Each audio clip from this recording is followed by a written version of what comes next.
आज मैं अपने इस वीडियो में सबसे पहले दर्शकों एवं पाठकों को शुक्रिया अदा करना चाहता हूं कि आप लोगों के सहयोग एवं समर्थन से आज मेरे इस भी चैनल पर 50 सब्सक्राइबर पूरे हो चुके हैं और आप लोगों का सहयोग एवं समर्थन इसी तरह से मिलता रहे तो आगामी आने वाले समय में मैं आप लोगों के लिए शिक्षा से जुड़े हुए बेहद ही महत्वपूर्ण और उच्च क्वालिटी की शिक्षा का ज्ञान आप लोगों के सामने लेकर आता रहूँगा, जिस शिक्षा को आप लोग पा करके अपने जीवन यानी शिक्षा से जुड़े हुए जिस क्षेत्र में भी आप पढ़ रहे हो या पढ़ने वाले हैं और लक्ष्य की तैयारी कर रहे हैं, उसको पाने में आप लोगों को काफ़ी मदद मिलेगी और आप अपने लक्ष्य को प्राप्त कर उच्चतम शिखर तक पहुंच सकते हैं। तो मैं भरपूर प्रयास करूंगा कि मैं अपने शिक्षा को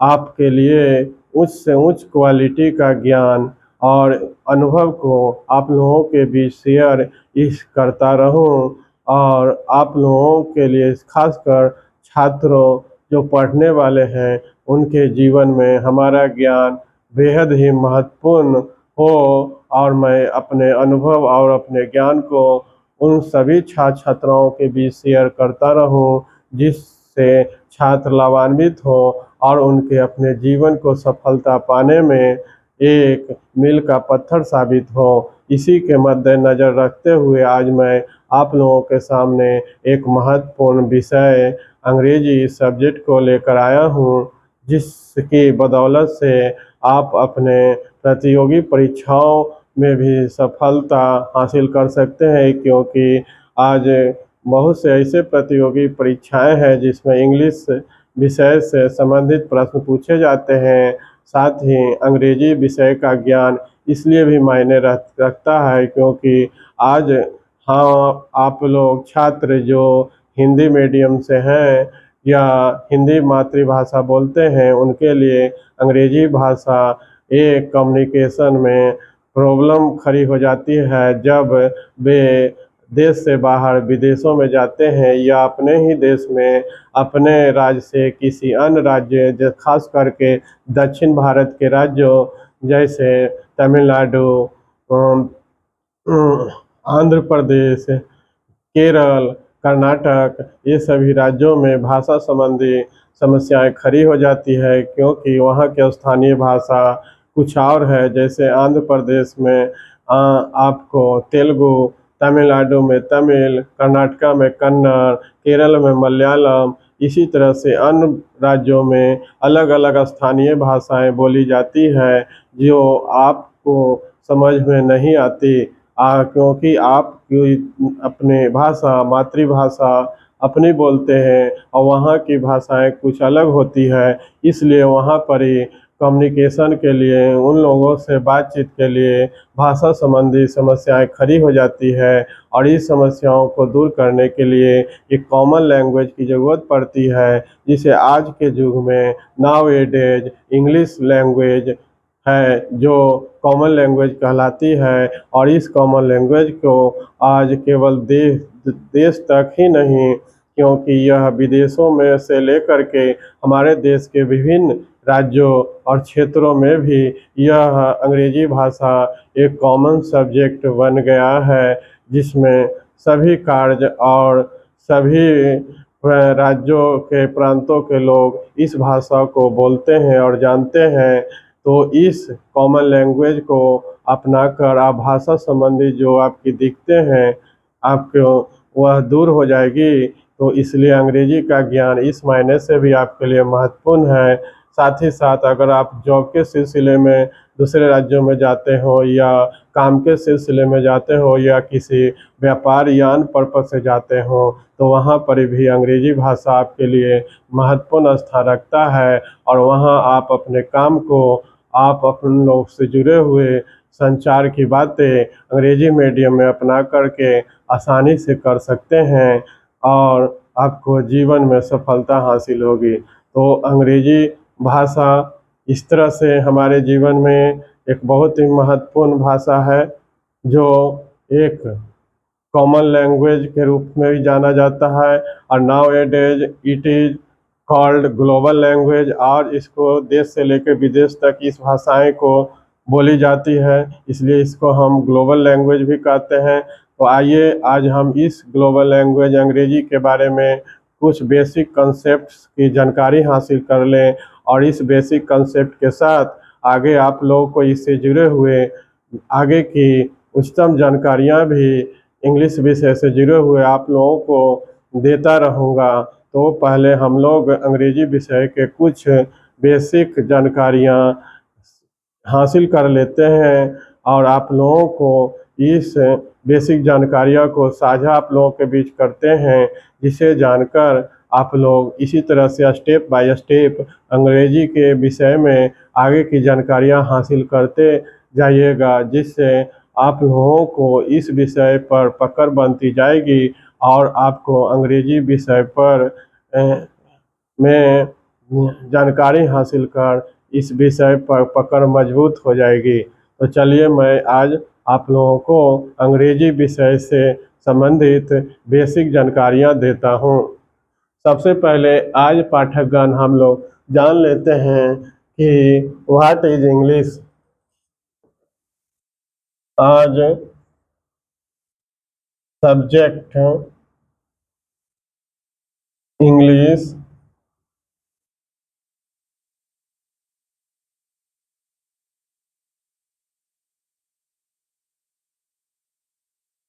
आज मैं आप लोगों को सब्जेक्ट अंग्रेजी के बारे में जानकारी दे रहा हूं, जिसे हिंदी में इंग्लिश को अंग्रेजी कहते हैं।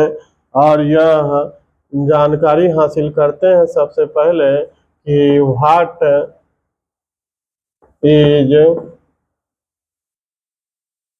English.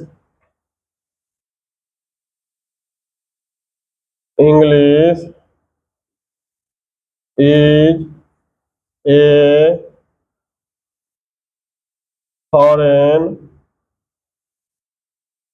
Language now A days it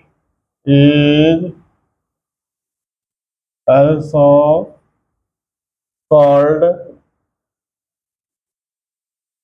global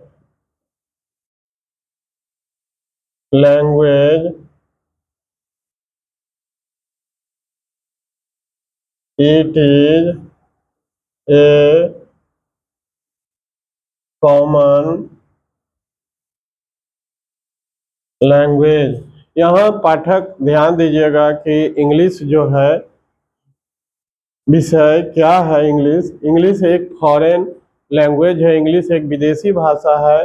आजकल now A days it is also called global language. आजकल इंग्लिश भाषा को वैश्विक भाषा के रूप में भी जानते हैं, क्योंकि पूरे संसार में अंग्रेजी भाषा को बोली जाती है। अंग्रेजी भाषा के बोलने वाले लोग, समझने वाले लोग और पढ़ने वाले लोग हैं, इसलिए English is called global language, वैश्विक लैंग्वेज कहा जाता है। It is a common language, और ये कॉमन लैंग्वेज भी होता है, क्योंकि जहाँ अन लैंग्वेज काम नहीं करता वहाँ पर ही हमारा इंग्लिश एक लैंग्वेज बन के उभरता है कॉमन के रूप में, जो हमें उस समय वक्त पर काम देता है। तो ये कॉमन लैंग्वेज भी है, क्योंकि हम अन लैंग्वेज के साथ साथ इस अंग्रेजी लैंग्वेज की भी जानकारी हासिल करते हैं और रखते हैं। तो ये इंग्लिश भाषा हमारा एक ग्लोबल लैंग्वेज है, जो हमारे जीवन में एक महत्वपूर्ण भाषा है, लैंग्वेज है, जिसकी जानकारी हमारे जीवन में महत्वपूर्ण है। तो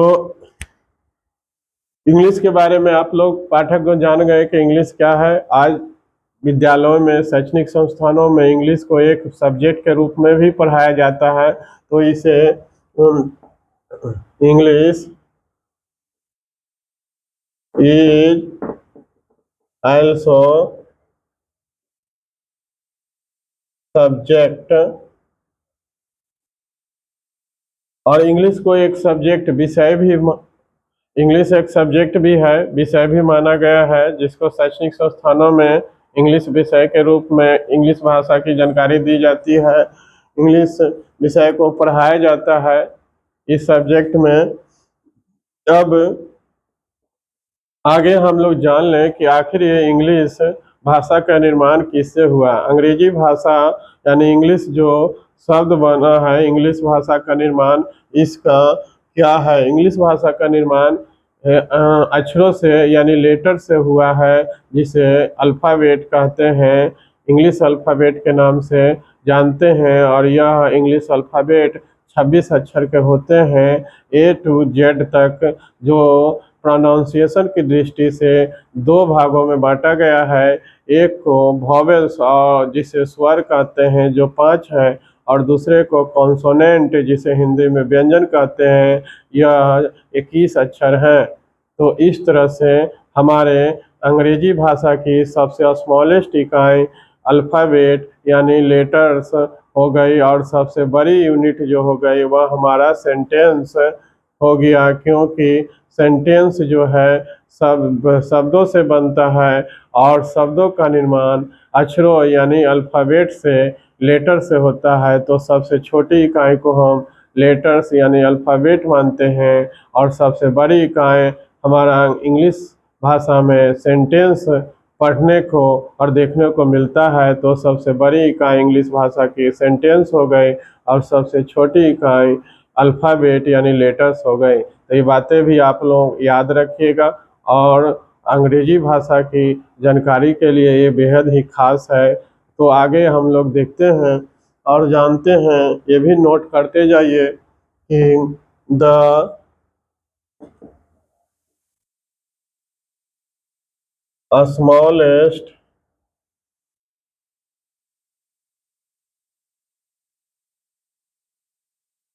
unit of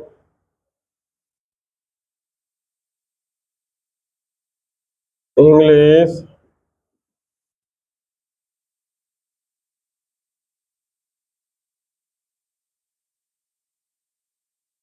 language is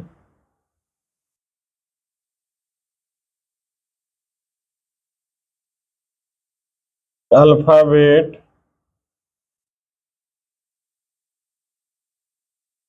It is also called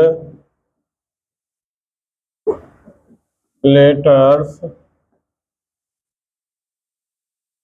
and hmm, the biggest unit of English language is sentence।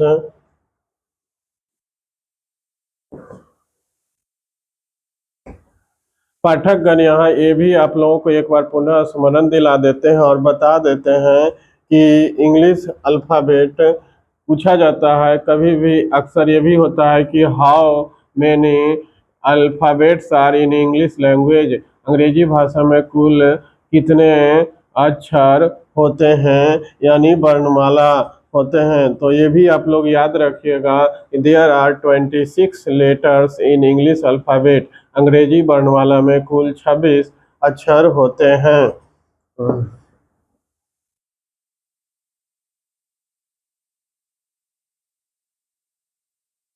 There are 26 letters in English alphabet और इंग्लिश लैंग्वेज। इंग्लिश अल्फ़ाबेट का है ये जो अंग्रेजी भाषा का है, इसमें कुल 26 अक्षर होते हैं, और इसी 26 अक्षर से आपको वर्ड्स यानी शब्दों का अंग्रेजी में निर्माण होता है, और कई शब्दों के मिलने से सेंटेंस यानी वाक्यों का निर्माण होता है। तो आगे हम लोग ये 26 लेटर्स के बारे में देखेंगे कि ये 26 लेटर्स हमारे कौन कौन हैं। तो यहाँ पाठक आप लोग ध्यान दीजिएगा कि ये 26 लेटर्स प्रोनाउंसिएशन की दृष्टि से दो भागों में बटे होते हैं। एक भाग को वॉवेल्स यानी स्वर कहते हैं और दूसरे भाग को कॉन्सोनेंट यानी व्यंजन कहते हैं।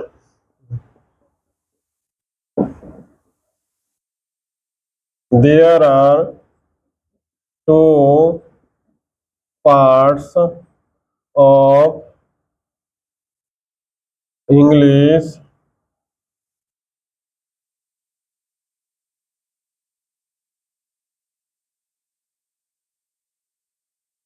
alphabets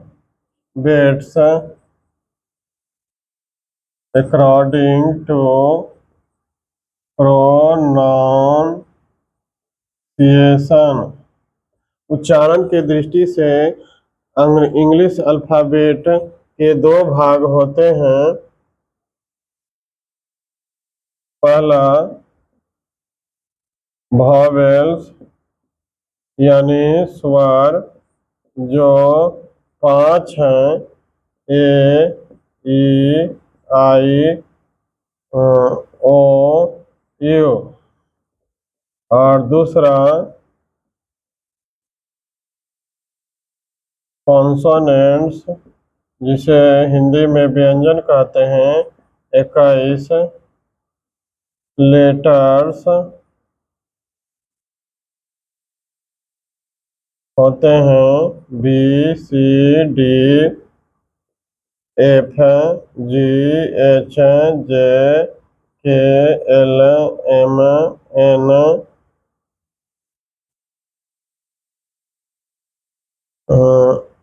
P, Q, R, S, T, V, W, X, Y, Z. तो यहाँ एक बार फिर देख लीजिए कि प्रोनाउंसिएशन की दृष्टि से हमारा इंग्लिश अल्फ़ाबेट दो प्रकार का है। एक वॉवेल्स है जिसे स्वर कहते हैं जो 5 है, ए, ई, आई, ओ, यू। और दूसरा कॉन्सोनेंट यानी व्यंजन है जो 21 अक्षर होते हैं, जिसको B, C, D, F, G, H, J, K, L, M, N, P, Q, R, S, T, V, W, X, Y, Z. यह 21 अक्षर होते हैं और यही वॉवेल्स और कॉन्सोनेंट्स के मिलने से वर्ड्स का अंग्रेजी में निर्माण होता है। तो पाठक ये बात ध्यान रखिएगा कि अगर आपसे पूछा या जाए या इससे संबंधित प्रश्न आए कि वर्ड्स किससे बनते हैं, तो सीधा सा जवाब आप देखिएगा कि इंग्लिश अल्फ़ाबेट के मिलने से वर्ड्स का निर्माण होता है। यानी what is words, A group of letters makes a word. यानी कई एक से अधिक जब अक्षर आपस में मिल जाते हैं तो उससे वर्ड्स का निर्माण यानी शब्द का निर्माण होता है। और इसी तरह से आगे वाक्य के निर्माण में एक से अधिक शब्द कंबाइन होते हैं तो उससे हमारे वाक्य का निर्माण होता है। यानी अंग्रेजी में इसे बोल सकते हैं कि व्हाट इज सेंटेंस, तो a group of words makes a complete sense is called a sentence. यानी वाक्य शब्दों का एक ऐसा समूह है जिसका एक सार्थक अर्थ निकलता है। तो इससे आप लोगों का ये भी सिद्ध हो जाता है कि अंग्रेजी भाषा की सबसे बड़ी इकाई हमारा सेंटेंस हो गई और अंग्रेजी भाषा की सबसे छोटी इकाई अल्फ़ाबेट यानी लेटर्स हो गई। और इसी लेटर्स के मिलने से वर्ड्स का निर्माण और वर्ड्स के मिलने से सेंटेंस का निर्माण होता है। तो आगे आप लोगों को पाठ को आपको कैसे वर्ड्स बनते हैं लेटर्स के कंबाइन होने से और कई लेटर्स के मिलने से कैसे सेंटेंस बनते हैं और सेंटेंस के कितने प्रकार होते हैं और इसी तरह से आगे की जानकारियाँ अंग्रेजी विषय से जुड़े हुए आप लोगों को नेक्स्ट वीडियो में मैं बताता रहूँगा।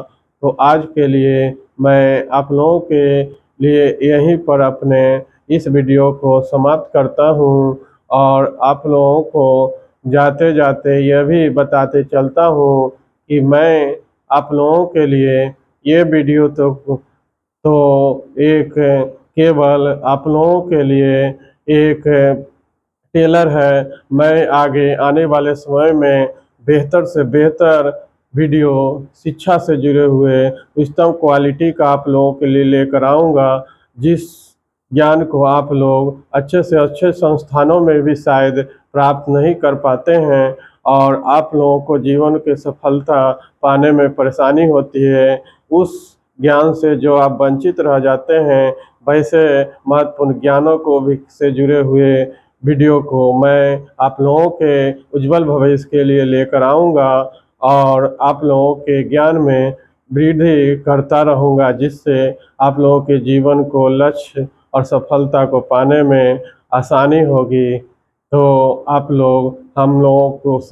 लोगों से हमें यही गुजारिश है कि आप लोग इसी तरह हमारे वीडियो को बने रहें और ध्यान से देखते रहें और हमारे चैनल को अगर आप लोगों को अच्छा लगे तो अधिक से अधिक लोगों को एवं रिश्तेदारों के भी शेयर करें और शेयर करके सब चैनल को सब्सक्राइब कर दें, ताकि मेरा भी मनोबल आगे की ओर बढ़ता रहे और जब भी इस वीडियो से जुड़ा हुआ कोई महत्वपूर्ण शिक्षा आए तो आप सभी लोगों को तुरंत ही मेरे चैनल से आप सभी के पास पहुंच जाए।